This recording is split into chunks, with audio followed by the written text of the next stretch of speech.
0D reactors, as long as you select them appropriately. Of course, if you have available other two-dimensional co-flow simulations or also even DNS, you can use them.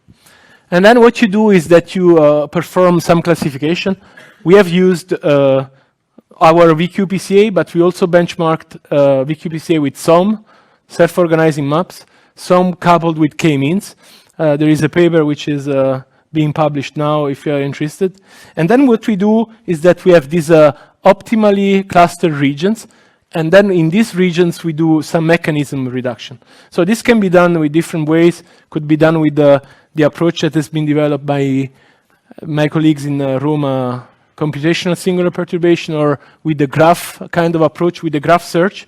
But the idea is that you have a collection of regions, and in this region you have a collection of chemical mechanisms, and these mechanisms have different sizes, optimally tailored to the different regions. This is the beauty of that.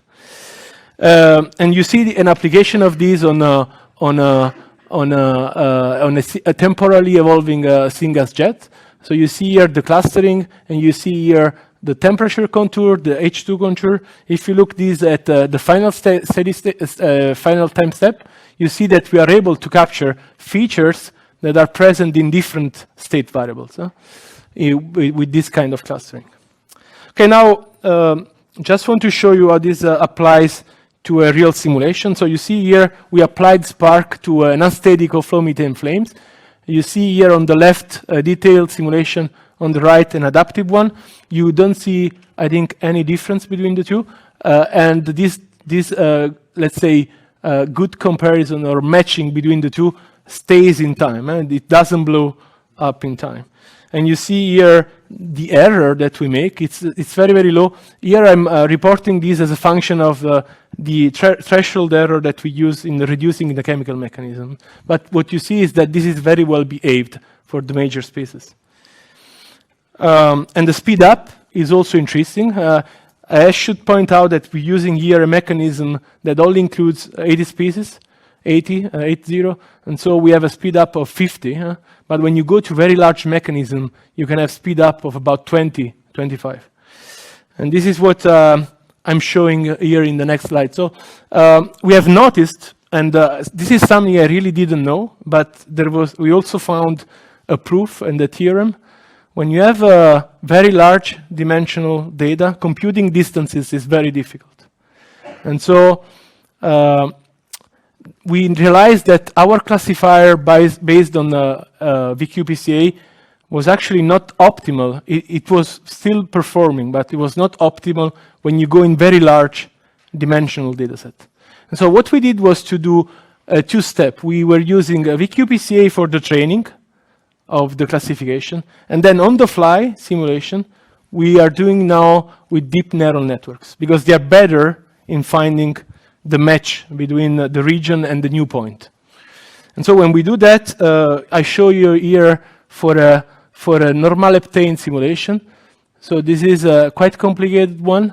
It's a very large mechanism, and here I'm looking at a very small species, the O radical. So it's a very, very small species that we are getting with great accuracy. And you see that here the speed up, I want to point out, can be very, very large. We are in the order of 15, 16. So we are saving a lot of computational time because we're using this optimal classification of the system, and we apply an optimal approach in every cluster. Okay. If you are interested, we will share a code for this classification, so you can use it. It's already on a GitHub repository. It's quite easy to use. I don't know if I have time to show how to use it, but I prefer to finish, and then maybe if there is a couple of minutes, I show it. Okay, so I want to touch with the last part of my talk. It's about the development of digital twins. So what are these digital twins? So imagine you have an experiment and simulation. What you would like to have is a digital twin that can be used to troubleshoot, optimize, even optimize the design or make a new design of a system. And so to build this digital twin, of course, you need to have both experiments and simulation. You have to do feature extraction. And then you have a model that can be used for real-time evaluation of a complex system state. So what is the definition? Because if you look online, there are thousands definitions of a digital twin. So this is our definition of a digital twin. It's an integrated multi-physics, multi-scale simulation that uses the best available models, the sensors information that you might have, the input data to mirror and predict a physical twin. Okay, and so the objective that we were pursuing in developing this was to combine CFD simulation with real-time sensor data to get prediction of unexplored states of a system. In this case, of a furnace because we have this furnace in our lab, and so I will show this in a second. Okay, a little bit about the approach that we use. If you are interested, this is in this publication. So what we do is basically to do a model decomposition, and then we take the eigenmodes and the coefficients, and we say, look, the eigenflames, we call eigenflames, are physics-related information. We don't touch them. So this is our physics-based information. For us, this is invariant. And then we have the coefficients, and then we model the relationship between the coefficients and the input parameters. So imagine you are changing your flow velocity, you are changing your fuel composition, you are changing your temperatures, okay? So this variation we model with the machine learning tool. And again, we use GPR. We could use ANN, we use GPR. And then we combine the two, and we get what we call the reduced order physics-based model. So you see, I think this is very clear. So you have, imagine you have temperature, so you have 3 eigenflames, you have 3 coefficients. The coefficients are a function of x. X are your input parameters, okay? Now, something that I wanted to point out is that when we do PCA, we constrain some physical properties. We constrain, so we have mass fractions. We know that mass fractions should sum up to 1, and they should be positive, right? So this is something that we constrain inside PCA. So we constrain positivity and conservation of mass, because otherwise you have problems in predictions, of course, okay? And then I want to show you very briefly an application on our furnace. We have this furnace at ULB. So it's a fairly large furnace. It's very close to a furnace that you would have in an industrial plant. We have a lot of experimental access. So the idea was to have a validation furnace, something that you don't have in industrial application because the quality and quantity of data is very limited. Something scale bridging between the lab scale and the industrial scale.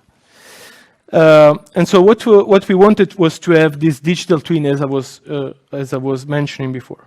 So what we did was to perform CFD simulation. The CFD simulation were validated with experimental data for 8, 9, or 10 infinity experimental conditions that we double checked in our system, and you see here just one of them. And then we performed this design of experiments, and so you see. This design of experiments depicted here. This is our design space. We want a digital twin that can work in a range of H2 mass fraction in the fuel from 0 to 100%. The rest is methane. So we are looking at fuels, methane, hydrogen. We want an air injector, or we want to change the air velocity within these bounds. We want to change the equivalence ratio, so the stoichiometry within these bounds. And then you have the different simulations, and what you are seeing here, so these balls or spheres, this is the importance of this simulation in the modes of the system.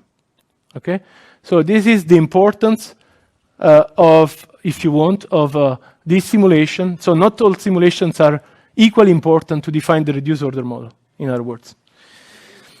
And so here we did standard stuff that is done in this kind of reduced order modeling. So we did this leave k-out reconstruction error matrix, which basically means I have my simulations. I start to remove 1, 2, 3, 4, 5 from the reduced order model, and then I predict a state which is not in the original database, of course, a new state, an unobserved state, and I see how the error goes. And so you see that you have errors for the reconstruction which are very, very low. When you look at the predictions, Of course, you have errors which are larger, but you are, let's say, in the 10%, more than 10% range. So here I'm looking at the error to reconstruct all the variables, all the spatial fields inside the system. So this is quite challenging as a reconstruction, because this is something which is, of course, demanding. From a point of view, you have a system which is 35-dimensional in chemical space, and you are using a reduced order model, a real time, and you get error, but it's a contained reconstruction error. Another feature that you see is that, of course, the error increases, but the variance decreases as you increase the leave K-out simulations. Because, of course, here you are maybe removing simulations which are very important, so you have a big scatter. And then as you move out, you have a lesser scatter, of course. But then the question is, if I have a digital twin, what is that I'm really interested in? Maybe I'm not really interested. Maybe, okay, I'm interested in looking at in an augmented reality kind of a way. I want to look inside, and maybe it's cool and so on. But what I'm really interested in, and if you talk to industrial people, what they are really interested in is to have to use these kind of things to predict stuff that they cannot measure, or to double check things that they measure. Okay? So for instance, in such a digital twin, you would be interested to say, okay, what is the max temperature? Where it is located? Maybe you don't have exactly the thermocouple where you have the max temperature. What are the wall temperatures? What is the flue gas composition? This is something you can double check. So this is something you could use to even improve your digital twin. Or things that you cannot measure, so soft sensing. What is the OH peak? So the OH measures the reaction region.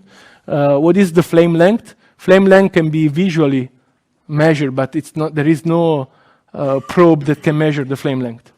Okay, and so when we look at these things, the figures are much more interesting, because you get errors that are below 10% for most of the variables. So you see, you have error on wall temperatures, OH predictions, flame length, which are very, very low, but you have still an error of about 10% for the prediction of the actual value of a chemical species peak. But I would argue that this is still a reasonable value to have. 10% for an industrial application is good.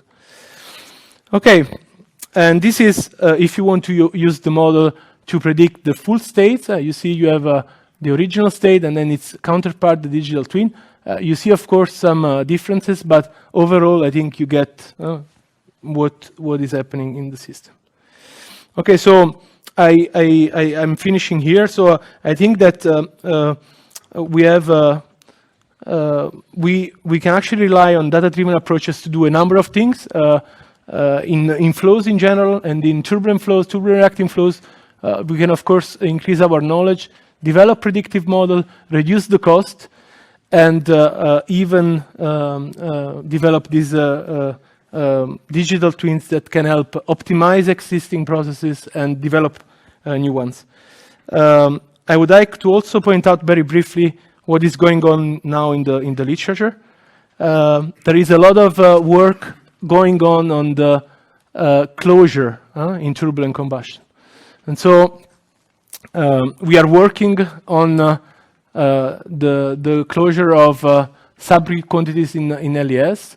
So for to solve the unresolved flame wrinkling, to model filter progress variable scalars and source terms, for transport terms. And you see here a very nice picture from the work of Thierry Poinceau and co-workers on the flame wrinkling using deep convolutional neural networks. Also something which I find really, really interesting, it's the use of physics-informed adversarial, generative adversarial networks. This is a simulation that the group of Einspeech performed, and basically the turbulent closure here was based on this generative network, which look very powerful. So with that, I finish, and I thank you for your attention.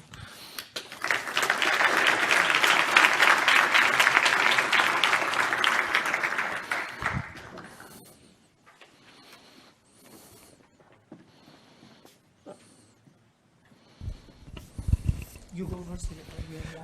I had a question I couldn't get in there fast enough.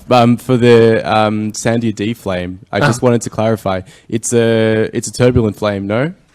Sorry? It's a turbulent flame? Turbulent. Yes, yeah. it's turbulent. And your simulation was an LES? Yes. So how do you capture the turbulent chemistry interaction in using this? So we did two things. We tried with no model, and we also tried with the presumed PDF approach. Okay. Okay. But then you have to solve two more equations, no? Yeah. Okay. All right. Thanks. But these results are with no model. The results that I show. So we have both. In the paper that we submitted, we have both. The point is that our LES is very well resolved. Okay. But it's okay. What I mean is that the results here are with only the two transported variables Z1 and Z2, but we also did with the variance of mixed fraction, and so we have an additional dimension in the table, basically. Yeah. Okay. Yeah. So I would expect you would need 4 variables to solve this problem. Indeed. Yeah. Let me congratulate you. You have shown us the future of reduced order modeling, and you have removed a main stumbling block of reduced order model. So your way of first clustering the states and then finding a model is something which you would probably need to do in most complex system. And you have sacrificed analytical simplicity for essentially smoothness. This is one comment. Okay. And another thing is, we talked about locally linear embedding. Maybe you have to use your approach, because what can happen is you may have a smooth, say, diffuse curve, something like that. So with a locally linear embedding, you would go through the curve and identify something one-dimensional. With your approach, you may identify something two-dimensional.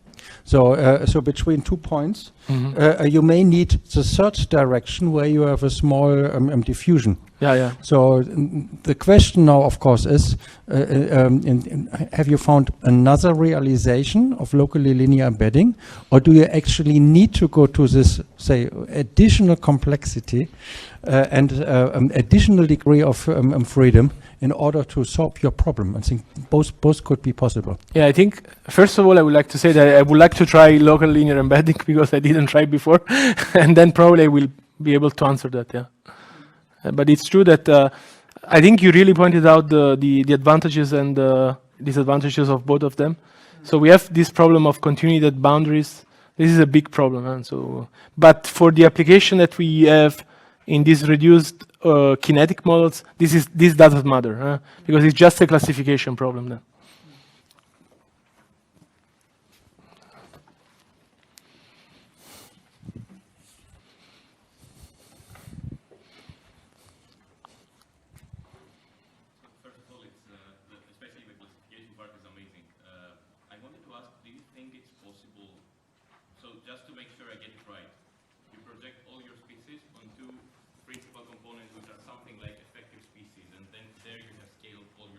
Yes. So is it possible that combustion boils down to only 2, which is not very surprising because you actually find a perfect ideal effective fuel and an oxidizer?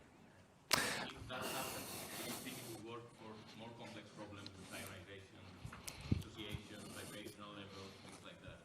So I answer first to the second one. So I didn't show it, but people from my group, Dr. Bellemans, Aurélie, she has used this approach and she's using this approach for plasma-assisted combustion. It was the same one that Aurélie was using, right? Yeah, PC transport approach. So for plasma-assisted combustion, also in combination with physics-based model like DRG. So this is possible, it works. Now coming to your question, when you look at the manifold of flame F, I would say that I'm pretty sure this is not two-dimensional. But the reason why with 2-dimension it works is that I'm using the regression, do the work of making it 2-dimensional. So I'm putting all the nonlinearity in the regression. That's what I'm doing. So I need a regression model which is good enough, that can handle this nonlinear complexity.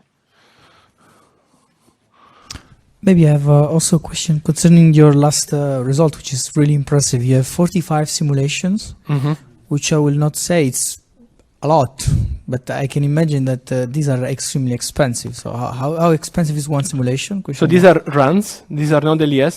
Ah, okay. So this is still expensive because it's a full chemistry model. So for this piece, it doesn't run in 8 hours for sure, but but let's say a couple of days on a computer, on a supercomputer. Okay. And you have excellent predictive capability thanks to the Gaussian regression problem. So how far do you think this could go? How many steps do you think you can predict in the future with this approach? So what we are trying to do now is that at the moment we don't have an approach. So imagine you use this in a real furnace. You measure your temperature at the wall, your exhaust, and you see that there is a mismatch because you also have a prediction from the digital twin. And so what we want to do now is to implement some life learning rules that can shift or re-optimize the modes so that the model continues to improve as you use it in the real system. So this is one thing we want to do. And the other thing is that we have to see how the number of simulations scales when you increase dimensions. Maybe you want to use another fuel, 3 components. You want to add another geometric parameter. So it can become complex, but I think it's promising. Other questions? Well, then thanks again to Professor Parente. Thank you.